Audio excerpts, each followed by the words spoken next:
Jeff Bezos, the founder of Amazon and former CEO, said your personal brand is what people say about you when you are not in the room.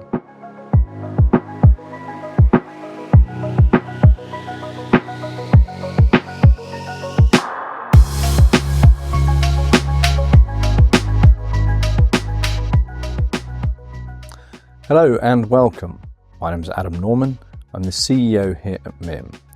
MIM is the professional body for IT Major Incident Management. We deliver our training and certification in the global best practice in IT Major Incident Management to clients in over 95 countries around the world. We're going to talk now about personal brand. It's something that I'm really passionate about. The reason I'm so passionate about it is partly because it gives people additional access to resources and favours and even exceptions that otherwise might not be available to them.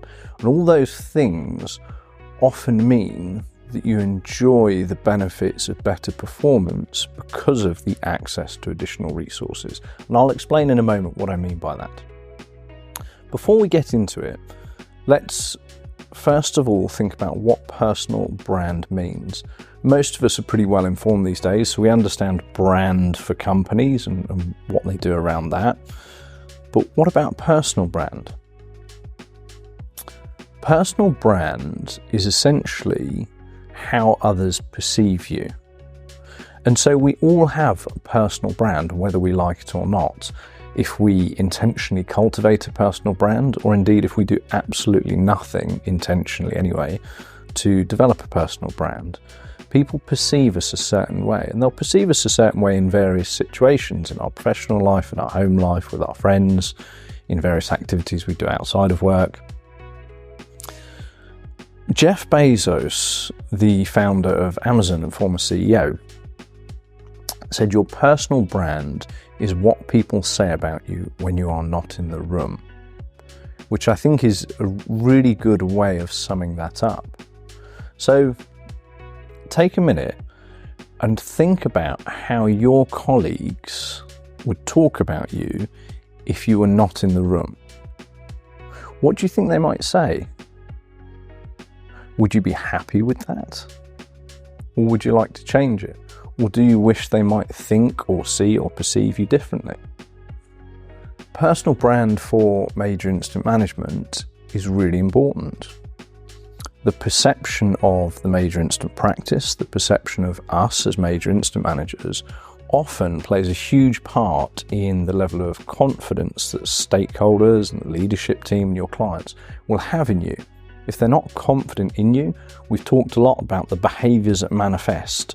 So things like them trying to take over bridge calls or going direct to technical staff or escalating or continually challenging you.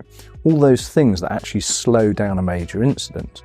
And as I mentioned, your personal brand can essentially prevent a lot of that. And even perhaps when you do make mistakes, if you've already built a good reputation, a good personal brand, you can have a bit more leeway there. So before we get into us as individuals, let's just think about companies for a second, because I think it's slightly easier if you're not as familiar with personal brand to understand. So let's take a very famous, well-known company. Forget whether you like these companies or not, or whether you support them or anything else, but just think about the examples. So Nike. So Nike is a phenomenally successful company. And the founder and a lot of the very clever marketers in the years since have worked really hard to try and define and own various terms in the mind of the consumer, meaning that when we think about Nike, there's a couple of key words that they want to associate with the brand. And they then work really, really hard to both portray that and deliver it honestly, and for us to essentially be captivated by that. So if you think about Nike, let's say the brand and the words they would like to own in our minds are performance, inspiration, and quality. Now, think about many of the successful ads and formulas that they've put out there. It often starts the same way. It's very clever. If you think about the smoke early in the morning, so it's still dark coming on screen, you then cut to a shot of a very impressive athlete. Let's say it's someone like Linford Christie is lacing up a very cool looking running shoe. Let's say there's smoke all around somehow, and then suddenly they set off, and it's either silence or some inspirational music, and you can hear the breathing, and it's already quite exciting. But then they cut, and instead of Linford Christie, it's one of us. It's a normal person who has the same shot, who's still running, and it's the same message or the same voiceover. Then it cuts back to Linford Christie. Then it cuts back to us. And the whole idea is, first of all, they're aligning the athletes and their incredible performance with the brand and the product, so the shoe. And then they are saying that we can have a piece of that greatness that these people have achieved. We can have a piece of that performance. And the whole thing feels very inspiring. It's normally about doing something tough, like getting up very early in the morning for a run and being consistent and getting it done whether you want to or not, and all these positive messages.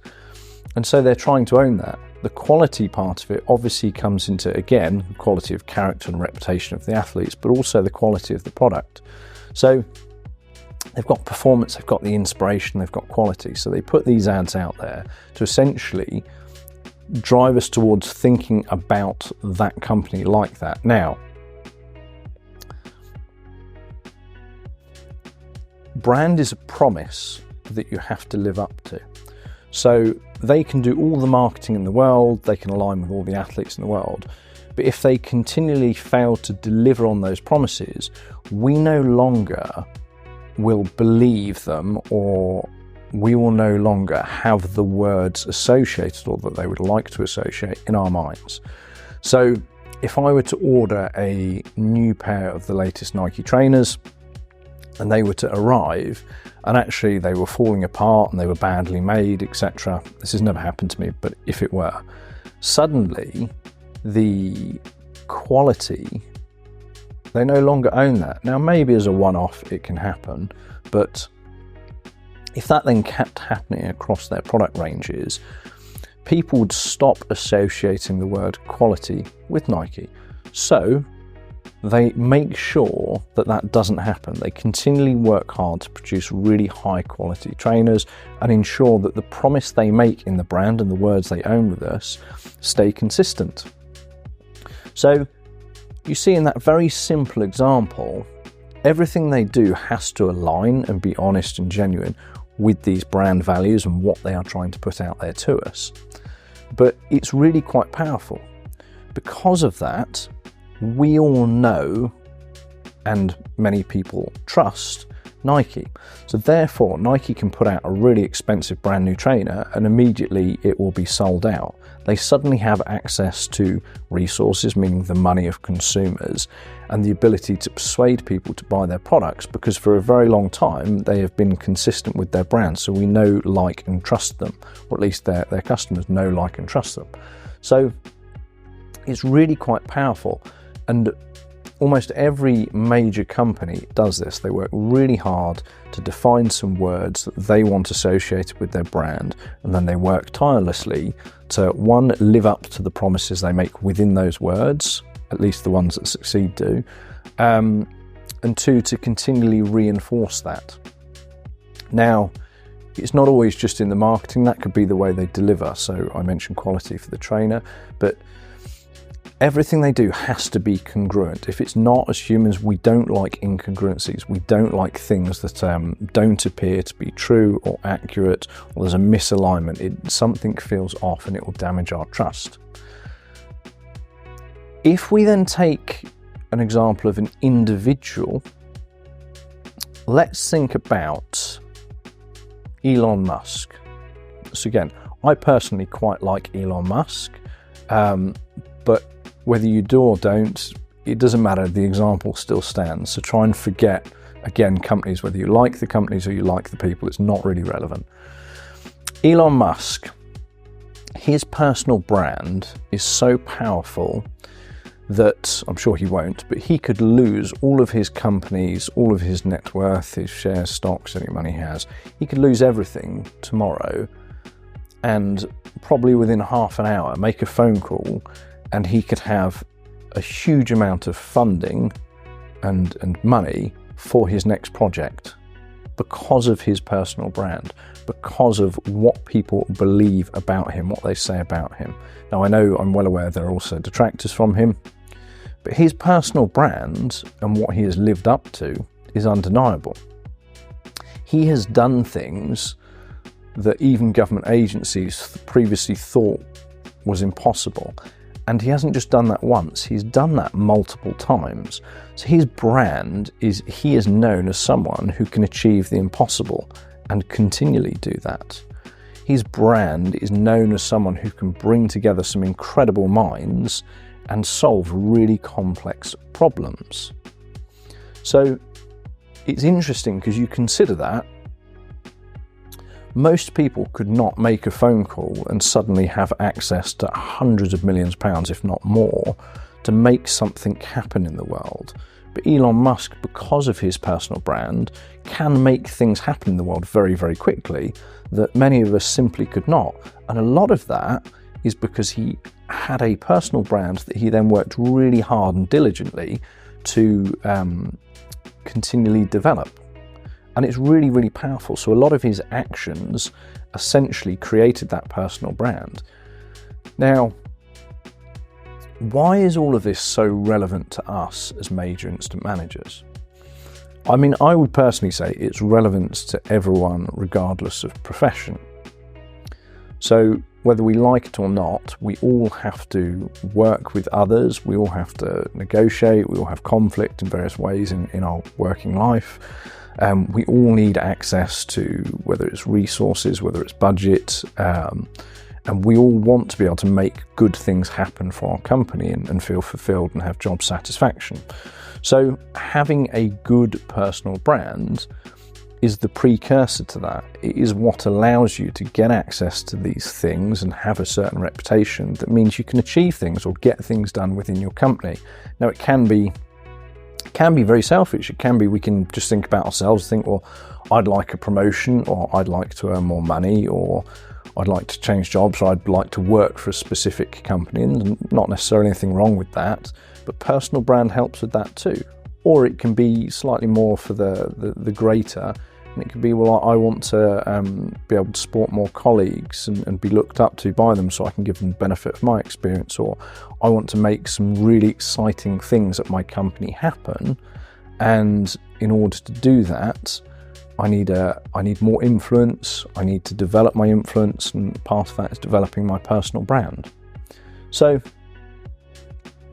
if we think about the ways in which you can develop them, it's no different from the company, as I mentioned. And the really cool thing is, you get to choose. So it's not for me to tell you what your personal brand should be. It should indeed be quite authentic. So it's going to be very personal to you. You get to choose some of the words that you want to own in people's mind and the way you would like them to think about you. But then you have to do the work to consistently back that up. A really basic example might be, for me personally, if I see clients or I personally go out and deliver training, 90% of the time I will be dressed in a suit and my shirt will be well ironed and I will look very presentable. Now, for people who haven't met me before, there's a split-second reaction, and it doesn't mean that someone fully trusts you, and indeed, I'm not saying they should, but they can see that I'm well presented, I'm clean, it's a professional dress, And so I'm dressed in a professional outfit. So there is one indicator that part of my brand, I'm professional. Now, the truth is, I could go to a client site and deliver training in shorts of flops and beachwear, and I still have the same skills, capability, knowledge, etc. And I at least like to think that I would win them over throughout the course of the training by showing that I can still add huge amounts of value regardless of my dress. But it's an outside, I'm already up against it. So I've already made it harder, because in their minds, if I turn up, it's like, well, it doesn't look professionally dressed. Should we listen to this person? Do we trust them? And I'm not saying it's right or wrong. Unfortunately, it's the way of the world. We do all prejudge. We can't help that. And it does speak to how people think and see us. So I'm just as talented and have the same skill set regardless of what I'm wearing, but as part of my personal brand representing the company and what me and the team have built here, I think it's appropriate for me to be dressed professionally and own that in the mind of people. Now, that doesn't necessarily mean that's the right thing for you. Indeed, if you work in a professional environment, that is the culture, perhaps it is.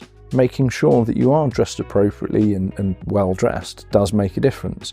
However, if you work at one of the large computer game companies, it would be out of place. Now, it doesn't mean you can't still dress well or dress smartly or dress appropriately for the environment, but a suit would probably be out of place in most of the large computer game companies. So, culture matters, context matters, and where you are. But for me, that's a really basic example. Now, if I turned up in that suit, looked very well presented, and then delivered a terrible training session to a very large, well-known company, it wouldn't matter for very long at all that I'm dressed professionally. Very quickly, they would not be happy with the quality that I've delivered, and they're still not going to associate professionalism, particularly if I'm not very professional in the way I engage with them, or the quality is poor, anything I do is not good. So it doesn't fix things, but it gives the first indicator. So I have to remain true to that. I still have to deliver. Indeed, if I delivered a poor quality session, regardless of how well I'm dressed or their initial assessment of me, I imagine word very quickly would get out that actually it wasn't very good, and it would work against my personal brand. Luckily, that's never happened, and we work very hard to deliver great sessions. But you understand the point that I'm making, and the same is true of your work. So again, you can't go into work suddenly dressed very well every day in a nice suit, but then not deliver, not work hard, not be timely, not be conscientious, not work to improve your skills and master your craft. You have to back it up with the skill set and the professionalism in order for that brand to be true and for you to actually own that in the mind of people. Now, for major incident management, if you think about the level of trust people need to have in us, and you think about what's actually required to lead like a big diverse group of people and to manage stakeholder confidence, your personal brand is really, really important. One, in terms of how the technical teams respond to you, how much leadership actually trusts you to leave you alone to run the major incident, or indeed perhaps not, and the stakeholders' confidence in you. Now, some of that is historical, so your past performance. It doesn't mean that if you haven't performed as well up to date, you can't then change that and improve, but you're going to have to be consistent. And so all of these factors come into it. But as I mentioned, the really nice thing is, once you sit down and try and define your personal brand, it gives you a lot of clarity on behaviours, and it also inspires others to do the same. So what I would suggest, if you struggle with this, is noting down a couple of people that you really admire. So they can be anyone. It can be a friend, it can be a partner, it can be a mother or father, it can be a famous person that you're aware of. It can be anyone. And then think about why you admire this person. What qualities, what characteristics and what behaviours do they have? So under each name of the people that you admire, make a list of all the qualities and the things that you think about them that are the reason that you admire them. And what you'll end up with is hopefully a nice chunky list of things that you can then start to pick from. Think, well, actually, I'd like people to think of me like this. I'd like people to think of me as true to my word, or as honest and to have integrity. I want people to think of me as a high performer. And so you can start to pick these. Now, I like to stick between 3 and 5. 3 is ideal. Same with companies for personal brand. Same with companies for their brand, sorry. It's much easier for people to remember, think, and embody. When you start getting to 5, people forget and miss bits off. So 3 is ideal. But picking 3 and then saying, well, how would I embody those in every way? How would I, in the way I interact, the way I treat people, the way I perform at work, even the way I carry myself or the way I dress, how would I embody these things? And so it's really, really exciting that once you start doing this and you start getting some results, you do start to increase your influence and your ability to make things happen. Directly in major incident management, you have this reputation where people want to engage with you, they want to work with you, they trust you, stakeholders will give you more space to operate, leadership will potentially defend you without you even being aware of it because they know your quality, they understand your personal brand. And you potentially can get access to more resources in the company, potentially more budget, potentially promotions, whatever it may be, that mean you can impact further positive change. And so it becomes this wonderful self-fulfilling loop of I work really hard on my personal brand and professionally to do really well, and therefore I'm given more responsibility and I can make even more things happen that help people and add value. So personal brand, as I mentioned, it's incredible. I really, really enjoy it. There's someone that I delivered a training course to a very long time ago. And interestingly enough, they had moved companies and they brought us in to support them with this new company where they were setting up a new major incident practice. And it was really nice to see them. They'd been great in the training course. You could see they had a lot about them and they were trying to make some really positive things happen. But one of the things I immediately noticed when I saw them is they were presented very differently. So they were really well dressed at this new company. They were much more considered with how they spoke, how they behaved, everything, their mannerisms.